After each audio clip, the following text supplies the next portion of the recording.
The number one reason why virtual assistants fail actually has zero to nothing to do with the virtual assistant. You see, most founders, they hire a virtual assistant, they send them a couple of Slack messages. It's simply because as business owners, we don't properly train them the right way. You see, most founders, they understand that they need to hire a virtual assistant, but when they get started, they send them a couple of Slack messages, maybe a Loom video if you're feeling generous, but then they wonder, why are things not getting done to my standard? Why are things not getting done to the right standard?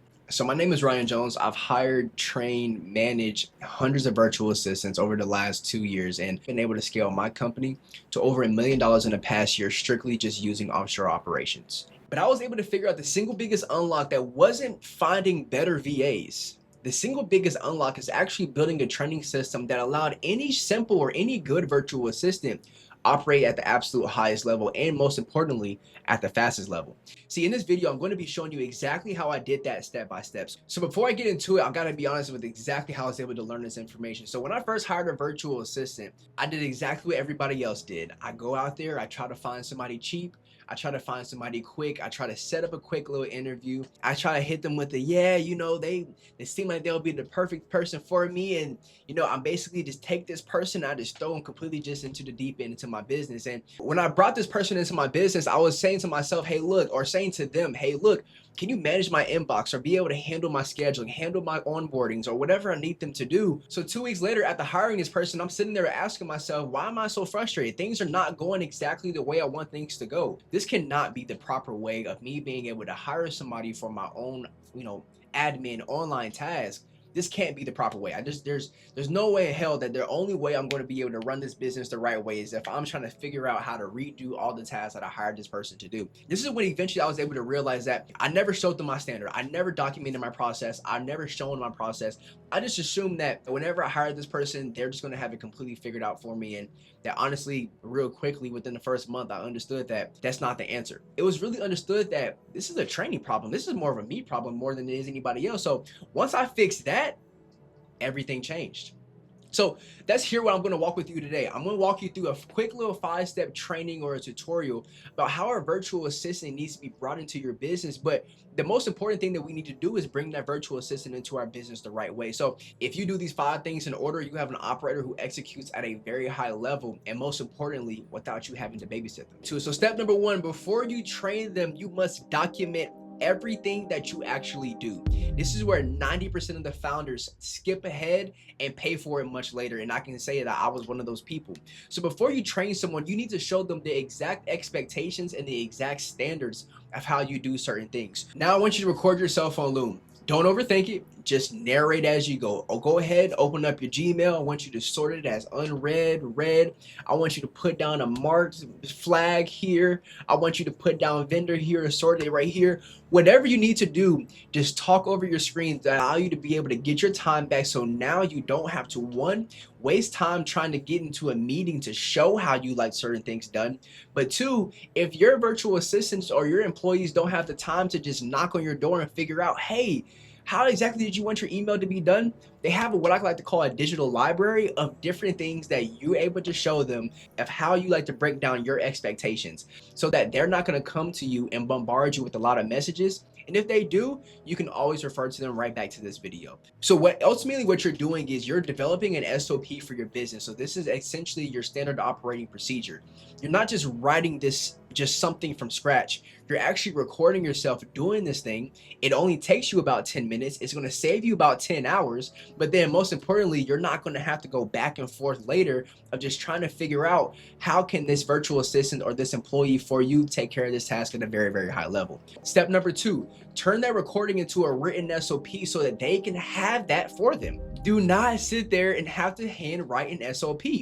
Send the Loom video over to your virtual assistant so that they can now have it, transcribe it, and have a step-by-step documentation of how you go about things. 2 reasons this works really well. It's very simple. 1, this is going to make sure that your virtual assistant is forced to watch these videos. And if they actually watch them, they absorb the process, they're actually going to understand it. Now, number 2, it shows you immediately whether they are able to understand it. You're able to kind of understand that Are your instructions clear? Do you need to change your instructions? Because maybe it makes sense to you, but it just doesn't make sense to anybody else. So if you're able to show a video and create them into SOPs of how you go about certain things, it's going to make it clear for just the virtual assistant and just as clear for you, so make sure you guys are both on the same page.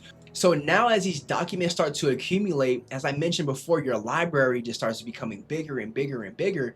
You're now able to have basically a training module for the next virtual assistant that you're going to be able to bring into your business. So you do this once, it pays you back forever. Step number 3, do it with them first and then watch them do it. The reason why this is a step that a lot of people skip is simply because it's not the most efficient. If you do things like this, it takes more time just to make sure that everybody's on the same page. But to be as transparent as possible, it's one of the most important ones. Even though it may not seem like it's efficient, even though it may not seem like, hey, look, I'm wasting my time trying to make sure this person knows what they're doing. Imagine being able to pass off a task that you don't have to oversee again, because they now know how to go about their SOP the right way. So after they've written up the SOP, have them go on a call, get on that side of that call, walk them through that task together, ask them and watch them go through that task, but then ask them to also narrate what you're seeing. So as you're basically doing that for the Loom video, you're going to ask them to do that live for you.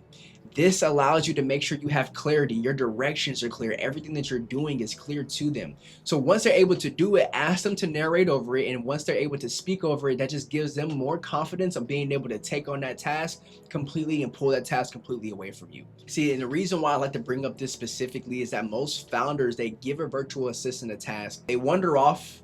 They hey, look, I sent you over a video about exactly how to do it, but you're just not understanding. Maybe it's your fault. So if you see that the output is wrong, see how you can address it. The best way to be able to address it is to not skip reps. So have them sit in there with those calls, and you sit in there and you teach them exactly the consistent reps that they need to be able to do to make sure that they complete this task on a very, very high level. Step number 4, set the standard before the problem. This is the defining factor of getting things done.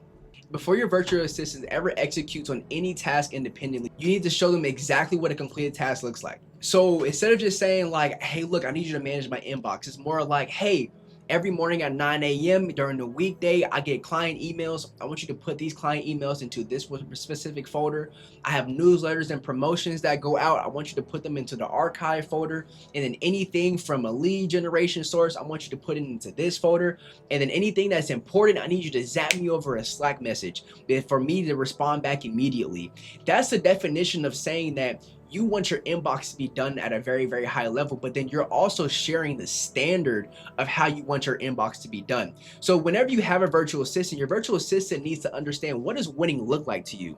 So the reason why you're able to do that is you're sitting there, you're going to be able to avoid that awkward conversation later on down the line of, what did you get done today? It's, no, you got these things done for me at the highest level possible, because you're the one that's going to set the standard as a CEO. So you need to be able to show them, hey, look, and avoid as many awkward conversations as you can of just saying, hey, look, this is my standard of being able to make sure my inbox is being managed at the highest level possible. So, and since you're able to lay it clear right before you get started, you're not just letting them know after they mess up what issues do they need to be able to fix. So you're able to set the standard first every single time in your business, okay? 5th step, the final step, my favorite step in here. You need to be reviewing your first 2 weeks daily. That does not mean micromanage. That does not mean inspect. That does not mean you need to sit there and go over every single thing every minute of the day. That is not how you are going to be effective with your time. But what you can do is, for your very first 2 weeks or any new task or any new week, any new role, you need to make sure you check the output every single day. I'm not telling you you have to go control your people. You need to go, you to go catch the littlest things that will make absolutely no dent in your business. That is not what I'm asking you to do. But I'm asking you to catch small little misses before they actually become bad habits. You are going to be able to address a habit in the very beginning much easier than you can address a habit in the very end. How I like to be able to put it, for example, my parents used to always tell me growing up, you can never train a grown elephant. An elephant is trained for the circus when they are babies. An elephant is not trained for the circus when they are full grown, because it is completely too late. So if something is off on day 3, you want to make a loom, but that's going to be more of a permanent fix. What you can do is, if you're running into this issue and you notice, hey, look, on day 3, they're running into this exact same issue, I'm gonna shoot them over a Loom video by day 5. Now, what you're gonna do is actually have that a part of that library that we talked about earlier. You're now able to fix a problem more permanently because they now know the expectations that you're gonna be able to lay out there. If you're not catching things in the very beginning, you're basically just compacting untrained bad habits that now become harder and harder to break for you and your business. Okay, so what you need to do is you need to make sure that you set up daily check-in calls, especially in the very beginning as you're going through new tasks. These check-in calls can be on Teams, Google Meets, Zoom, however you and your team communicate, that's perfectly fine. But at the very end of your day, you need to make sure your virtual assistant sends you over an end of day report. On these end of day reports, it must say inside of there what they've completed, what's their progress with something, and if there's any issues that they ran into as well. Being able to get on that type of rhythm alone will make your virtual assistant feel more accountable. They'll feel more supported. Their direction that they're going on is more clear. The direction in their business is more clear. Their impact in their business is more clear. So if you're able to review these reports, they understand that you're doing your job. You understand that they're doing their job. After 2 weeks, if the output is very clean, you pull back. Your reviews now turn into weekly reviews. After 45 days, you shouldn't feel like you need to be able to check in all the time or even check in at all, because at that point, the system runs for itself. So to give a recap over these last 5 things, 1, you need to be able to document every single thing that you do in your business. The number 1 app that I'm going to recommend that you use is Loom.com. Number 2, you have your virtual assistant write out the SOP from your recording, not you. You have them do it so you can make sure that they are on the same accordance and they understand what you want them to be able to do. Step number 3, you do activities and new activities with your virtual assistant first. The next thing you're going to do is be able to watch them do it, and then you have your little debriefing session of how they can improve on that process. Step number 4, you're going to define what being done actually means. Set that standard from the very beginning. This is what a completed product is going to look like for me every single day. Step number 5, inspect daily in terms of your first 2 weeks, and then you're able to pull back. A lot of people don't have success with their virtual assistant after the first 2 weeks, after the first month, after the first 2 months. That puppy dog stage is over with. If you're not sitting there laying the foundation, you need to make sure that you're inspecting that person over the first couple of days just to make sure that they are doing and living up to your standards. If you do all 5 of these things, you're going to have a virtual assistant, but not only have a virtual assistant, you're going to have an operational system that operates at a very, very high level right from the beginning. If you skip any of these, you're most likely going to be wondering, why is this virtual assistant not working at my standard? And why is this not working? Why am I wondering when I make this hire, why is it not working? The difference isn't the virtual assistant. The difference is going to be having the right system. Now, if you want us to go even deeper on this at Monster Task, we don't just help you find a virtual assistant. We actually install this entire system about what we talked about today: the SOPs, the KPI, the training framework, the communication cadence, everything that I walked you through. We actually built that out for you in about 45 days. So if this is something that your business needs right now, click the link in the description below for you to be able to book a call with our team. We'll specifically be able to talk about your specific situation, tell you exactly what role you need. It'll show you what your delegation system is supposed to look like and what your delegation system is going to end up looking like at the very end. Again, there is no pressure, no pitch, no clarity. The link is down below. If you actually want to see how we vet, how we hire, how we install virtual assistants into businesses, make sure you stay tuned for the next video. See you soon.